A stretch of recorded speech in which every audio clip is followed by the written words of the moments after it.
রংপুরে অবসরপ্রাপ্ত স্কুল শিক্ষক গণপতি চক্রবর্তী সহ তার পরিবারের 4 সদস্যকে হত্যার ঘটনায় পুলিশের দেওয়া বিবৃতির সঙ্গে ময়নাতদন্তের রিপোর্টের বড় ধরনের অমিল পাওয়া যায়। একই সঙ্গে আসামির পোশাক বিতর্ক, ঘটনার সময় বাসার বিদ্যুৎ সংযোগ বিচ্ছিন্ন থাকা এবং মরদেহগুলো উদ্ধারের সময় আসামি সিদ্ধার্থ দাসের অবস্থান ঘিরে রহস্য আরও ঘনীভূত হয়েছে। ময়নাতদন্ত শেষে ফরেনসিক বিভাগের সহকারী অধ্যাপক ডাক্তার বাবলু কুমার বিশ্বাস জানিয়েছেন, নিহত 4 জনকে শ্বাসরোধে হত্যা করা হয়েছে। তবে পুলিশের দাবি অনুযায়ী কারো চোয়াল ভেঙে যাওয়ার কোনো প্রমাণ ময়নাতদন্তে উঠে আসেনি।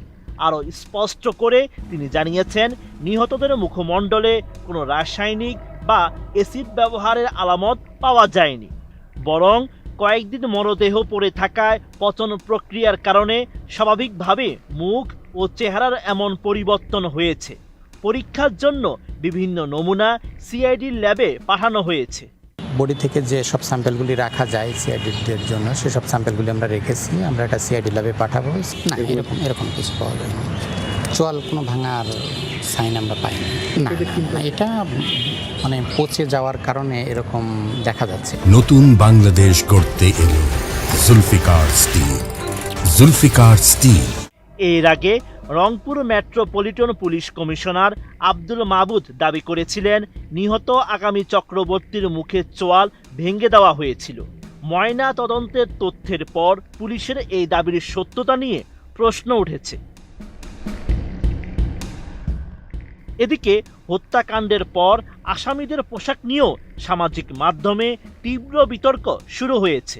জেলা ডিবি পুলিশের উপকমিশনার সনাতন চক্রবর্তীর গায়ে যে প্রিন্টের শার্ট ছিল, আটক হওয়ার পর আসামি সিদ্ধার্থ দাসের গায়েও হুবহু একই নকশার শার্ট দেখা যায়। সিদ্ধার্থের শার্ট নিয়ে তার বাবা বিনয় দাস জানিয়েছেন, তিনি যখন তার ছেলেকে পুলিশের হাতে তুলে দেন তখন ওর গায়ে কেবল একটি ঘিয়া রঙের গেঞ্জি ছিল। পরে কিভাবে ওর গায়ে এই শার্ট এলো তা তার জানা নেই। আচ্ছা, সিদ্ধার্থকে যার বাসা থেকে ধরে তখন আপনি ছিলেন? আমি তো যে ধরে দিয়েছি। আপনি ওই সময় ধরে দিয়েছেন? হ্যাঁ। তখন সিদ্ধার্থের পরনে কি ছিল? একটা গেঞ্জি ছিল। গেঞ্জি ছিল? হ্যাঁ। এই শার্টটা কি দেখছেন কখনো সিদ্ধার্থ? না না, এই শার্টটা কার তা তো জানি না। আপনি সিদ্ধার্থর গায়ে কখনো এই শার্ট দেখছিলেন? না। আপনার ছেলের শার্ট এটা কি না? না না, এটা আপনার ছেলের শার্ট না? না। এটা কার শার্ট? তা তো জানি না আমি। তবে এই অভিযোগকে কাকতালীয় বলেই ব্যাখ্যা করেছেন ডিবি কর্মকর্তা সনাতন চক্রবর্তী। তার মতে এটি আড়ংয়ের শার্ট, যা হাজার হাজার মানুষের থাকতে পারে। শার্টকাণ্ড আসলে আপনারা যে শার্টটা নিয়ে সন্দেহ প্রকাশ করছেন যে ওই দিন আমি এই শার্টটা পরেছিলাম, এখন আমি এখন ওই শার্টটাই পরে আছি। এটা আপনাদেরকে এখন ওই সময়ে তোলা, আমি যে সময় পিওতে ছিলাম তার ঘণ্টাখানেকের মধ্যে তোলা একটা ছবির মেটাডাটা দেখালাম। সেখানে দেখা গেল যে তারা ওই একই শার্ট পরে বসে আছে। সুতরাং এটা বিভ্রান্ত তদন্তকে ভিন্ন খাতে প্রভাবিত করার উদ্দেশ্য নিয়ে কতিপয় কুচক্রী মহল এই বিষয়টা নিয়ে বিভ্রান্তি ছড়াচ্ছে। এটার সাথে এই 4 খুন বা 4 খুনের তদন্ত বা এই যে আটক ব্যক্তিদের জবানবন্দি, এগুলোর সাথে কোনো সম্পর্ক নেই। এছাড়া আসামিদের গতিবিধি ও ঘটনাস্থল ত্যাগের সময় নিয়েও তৈরি হয়েছে ধোঁয়াশা। পুলিশ জানিয়েছে, 20 আগস্ট শেষ রাতে বাসার ছাদে ইয়াবা সেবনে বাধা দেওয়ায় আসামিরা শিক্ষক সহ 4 জনকে হত্যা করে এবং 21 আগস্ট জুমার নামাজের সময় স্বর্ণ অলংকার নিয়ে চলে যায়। কিন্তু পুলিশের বক্তব্যের সাথে মিলছে না আসামি সিদ্ধার্থের বাবা ও সীমান্ত দাসের মায়ের মন্তব্য, বরং তারা দুজন দিয়েছেন ভিন্ন বক্তব্য। বৃহস্পতিবার আপনার ছেলে বাসায় কখন প্রবেশ করে? বৃহস্পতিবারে রীতিমতো সে যেভাবে প্রতিদিন খাওয়া দাওয়া করে ঠিক ওইভাবে খাওয়া দাওয়া করছে। খাওয়া দাওয়ার পরে আমি রাত 12টা পর্যন্ত দোকান করি, ও বাইরে খেলা খেলতেছে, মানে দাঁড়ায় আছে। আমি বললাম, বাবা বাসায় আসো। বাবা আজকে বাসায় থাকবো না, আমি সীমান্তদের বাসায় থাকবো। বৃহস্পতিবার সীমান্ত রাতে কোথায় ছিল? সিদ্ধার্থ আর সীমান্ত কি এই বাসা আপনাদের বাসায় ছিল? আমার ছেলে আসছে 11:30টায়, আসছে খাওয়া দাওয়া করছে, করে রেস্ট নিছে, আমাদের সঙ্গে কথা বললো, বলার পরে একটু বের হলো, হওয়ার পরে নাকি ও বের হয়েছে, তা 2 জনের দেখা হয়েছে। তা ও ঘরে যা মানে কিছুক্ষণ আর কি বেশিক্ষণ না, কিছুক্ষণ কথাবার্তা বলে নাকি ও বের হয়ে আসছে। তাই এই কথাটা আমি আমার ছেলেকে জিজ্ঞাসা করছি যে তোর কাছে ছিল এখানে, তা বললো যে না, হ্যাঁ আসছিল বৃহস্পতিবারে, কিন্তু আমার সাথে একটু কথাবার্তা বলে কিছুক্ষণ পরেই চলে গেছে, কিন্তু কোথায় গেছে সেটা ও জানে না। বাসার মোবাইল ফোন বন্ধ থাকা এবং বিদ্যুৎ সংযোগ নিয়েও রহস্য কাটছে না। ঘটনার রাতে পুরো বাসাটির বিদ্যুৎ সংযোগও বিচ্ছিন্ন ছিল। মরদেহ উদ্ধারের পর ইলেকট্রিশিয়ান উজ্জ্বল কুমারকে ডেকে লাইন সচল করা হয়। তিনি জানান, খুঁটি থেকে মেইন লাইনের সংযোগটি সুনির্দিষ্টভাবে খুলে ফেলা হয়েছিল, যা কোনো স্বাভাবিক যান্ত্রিক ত্রুটি নয়। ওখানে যে লাইনটা ভাই ডিসকানেক্ট পাইছি, টোটালি হয় কেউ খুলে দিছে, না শর্ট সার্কিট করে আলাদা করছে। এমনিতেই কখনো লুজ কানেকশনে ওইভাবে আলাদা হয় না, শর্ট সার্কিট সম্ভবত, কারণ ওখানে তো উঠতে গেলে কেউ না কেউ দেখতো। কিন্তু ডিবি পুলিশ বলছে বিদ্যুৎ সংযোগ বিচ্ছিন্ন থাকার বিষয়টি তাদের জানা নেই। এদিকে মরদেহগুলো উদ্ধারের সময় সিদ্ধার্থ দাসের অবস্থান নিয়েও বেরিয়ে এসেছে চাঞ্চল্যকর তথ্য। সিসিটিভি ফুটেজে দেখা যায়, পুলিশ যখন স্কুল শিক্ষক গণপতি চক্রবর্তীর বাড়ি থেকে মরদেহগুলো উদ্ধার করছে, তখনও গণপতির বাড়ির সামনের গলিতে অবস্থান করছিল সিদ্ধার্থ দাস। এছাড়াও রংপুরে 4 হত্যাকাণ্ডের ঘটনায় ময়নাতদন্তের অমিল এবং পারিপার্শ্বিক নানা অসঙ্গতির কারণে হত্যাকাণ্ডটির প্রকৃত মোটিভ ও নেপথ্যের ঘটনা নিয়ে জনমনে উঠেছে নানা প্রশ্ন।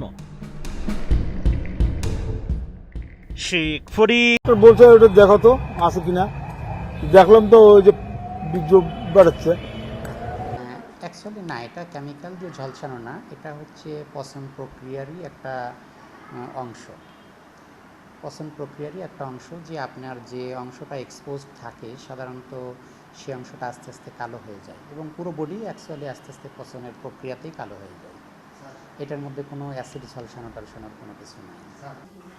ধর্ষণের আমরা যতটুকু চেষ্টা করেছি তাতে আমাদের লোকাল কোনো সাইন নাই যে এটা ধর্ষণের কোনো চেষ্টা হয়েছে, এবং ওখান থেকে যে সোয়াবগুলি আমরা পাঠিয়েছিলাম মানে মাইক্রোবায়োলজির ল্যাবে বা মাইক্রোস্কোপিক এক্সামিনেশনের জন্য, সেগুলিতেও ওরকম কোনো সাইন কিছু বলে নাই। সুতরাং আমরা সেই অর্থে বলতে পারি যে আমাদের ধর্ষণের মতন কোনো কিছু আমরা বাদ দিতে পারি আর কি, তাদের নাই। ডাক্তার বলছে ওটা দেখো তো আছে কিনা, দেখলাম তো ওই যে বীর্য বেড়াচ্ছে, তো বলে ওটা রাখি দাও, ওটা রাখি দিলাম।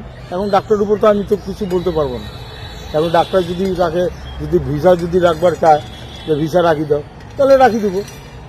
আর যদি বলে না রাখবে না, কোনো এথি নাই, তাহলে রাখবো না।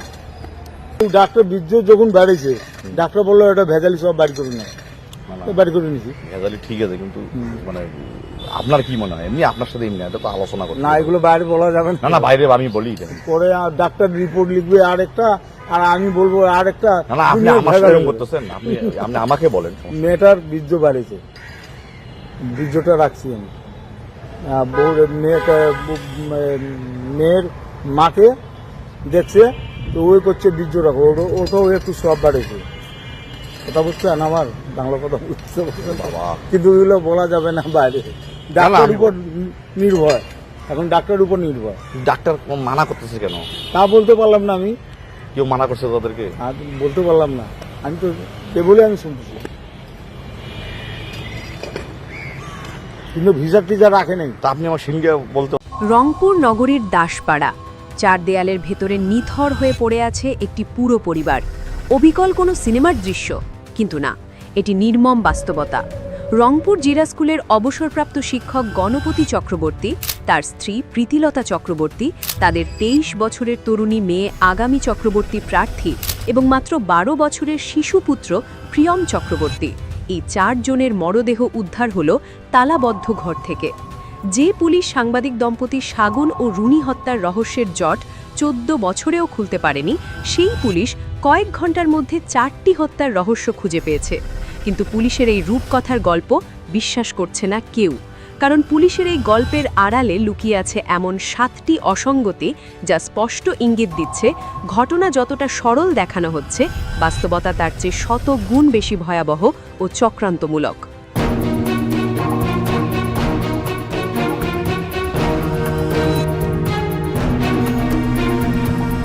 ঘটনার পরই পুলিশ 2 তরুণ মুগ্ধ ও সিদ্ধার্থকে গ্রেপ্তার করে সংবাদ সম্মেলন ডাকল। মেট্রোপলিটন পুলিশ কমিশনার সাফ জানিয়ে দিলেন, ছাদে ইয়াবা সেবনের সময় শিক্ষকের হাতে ধরা পড়ে যাওয়ায় শ্বাসরোধ করে এই 4 জনকে হত্যা করা হয়েছে। মামলা শেষ, রহস্য উন্মোচিত। কিন্তু থামুন, সাধারণ মানুষ, ভুক্তভোগীর পরিবার কেউই পুলিশের এই রূপকথার গল্প বিশ্বাস করছে না। কারণ পুলিশের এই গল্পের আড়ালে লুকিয়ে আছে এমন 7টি অসঙ্গতি, যা স্পষ্ট ইঙ্গিত দিচ্ছে ঘটনা যতটা সরল দেখানো হচ্ছে, বাস্তবতা তার চেয়ে 100 গুণ বেশি ভয়াবহ ও চক্রান্তমূলক। অসঙ্গতি 1, মরদেহ হস্তান্তরের পর পরিবারের সদস্যরা যে দৃশ্য দেখলেন তাতে আঁতকে উঠলেন সবাই। 4 জনেরই মুখমণ্ডল ছিল মারাত্মকভাবে ঝলসানো, দাহ্য পদার্থ ছিটিয়ে মুখগুলো চেনার উপায় রাখা হয়নি। নিহত প্রীতিলতার ছোট বোন পূজা চক্রবর্তী এবং মামলার বাদী গোপীনাথ চক্রবর্তী স্পষ্ট জানিয়েছেন, মরদেহ হাতে পাওয়ার আগ পর্যন্ত পুলিশ তাদের ঘুণক্ষরেও জানায়নি যে 4 জনের মুখ ঝলসানো ছিল। মরদেহ দেখতেও দেয়নি আগে। কেবল শ্বাসরোধ করে হত্যা করলে মুখ ঝলসে দেওয়ার প্রয়োজন পড়ল কেন? এটি কি চরম নৃশংসতার মাধ্যমে প্রতিশোধ নেওয়া? আর সবচেয়ে বড় কথা, সুরথাল প্রতিবেদনে এত বড় তথ্যটি পুলিশ পরিবারকে কেন গোপন করল? সিআইডির police super Sumit Chowdhury daily স্টারের কাছে স্বীকার করেছেন দাহ্য পদার্থ ব্যবহারের কথা।